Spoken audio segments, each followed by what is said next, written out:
So you've built your defenses in AWS. You've got your web application firewall, your WAF, plus Shield and Firewall Manager standing guard. But here's the million-dollar question. How do you really know they're doing their job? Well, in this explainer, we're going to build your security command center, turning all that raw data into actual, useful security insight. Let's get right into it. It's one thing to have a firewall. It's a whole other game to have visibility into what that firewall is actually doing. This is the difference between just hoping you're secure and it knowing you're secure.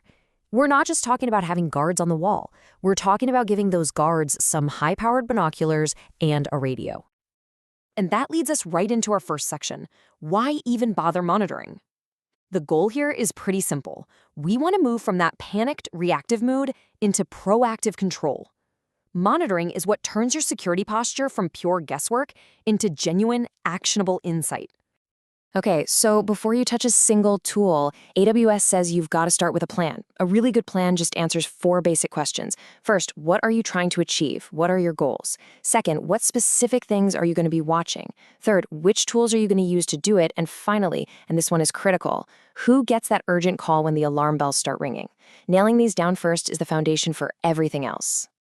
So, the most important point is this. Your number one goal is to establish a performance baseline. Seriously, think of it like learning the normal rhythm of your fortress. You get to know the sound of the guards changing shifts, the exact creak of the main gate.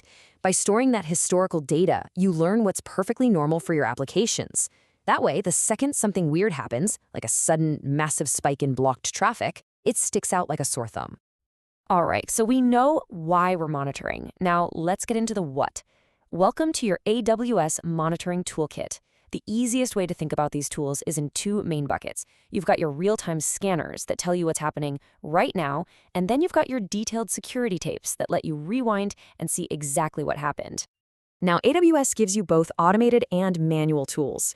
Manual tools are things like dashboards that you might pop in and check on every so often. But, and this is a big but, the strong recommendation from AWS is to automate as much as you possibly can with tools like CloudWatch alarms. You want the system telling you something's wrong, not wait for you to stumble on it by accident. Look, the AWS ecosystem is huge, right? So for our purposes here, we're going to zero in on the 2 foundational pillars. First up is Amazon CloudWatch. This gives us our near real-time metrics. Those are our live scanners. And second, we've got AWS CloudTrail, which provides the detailed logs of every API call. That's our security footage. If you can master these 2, you've basically built the core of your entire command center. So let's dive into that first pillar, metrics. Just think of CloudWatch metrics as the live, real-time dashboard for your entire setup. These are the little sensors all over the walls of your fortress, telling you precisely what's happening this very second. So what in the world is a metric anyway? Well, it's actually pretty simple. It's just a bunch of data points recorded over time. It's a variable you're keeping an eye on. For a server, that might be something boring like CPU usage.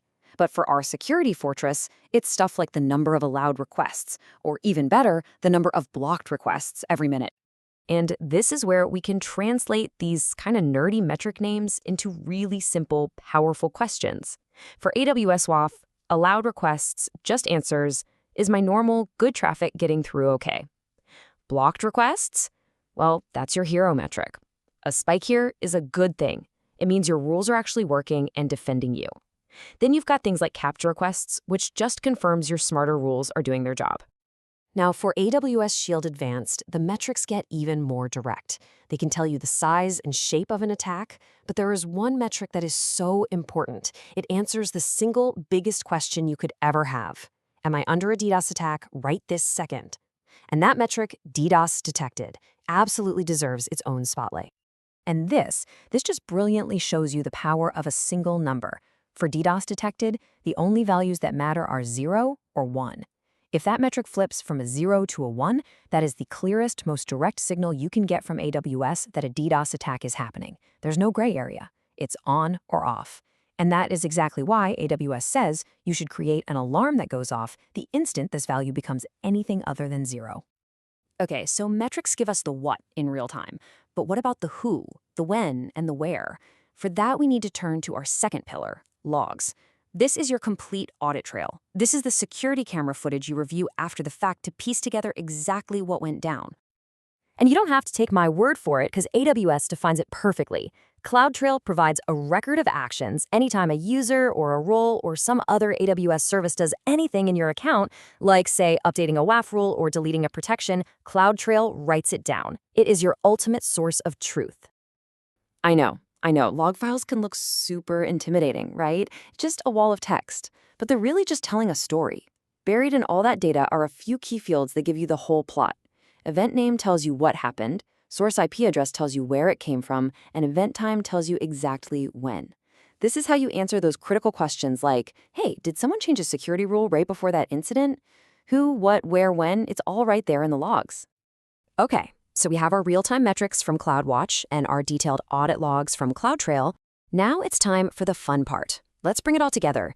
It's time to move from just collecting data to actually taking action and building out our command center. Because at the end of the day, that's what it all comes down to.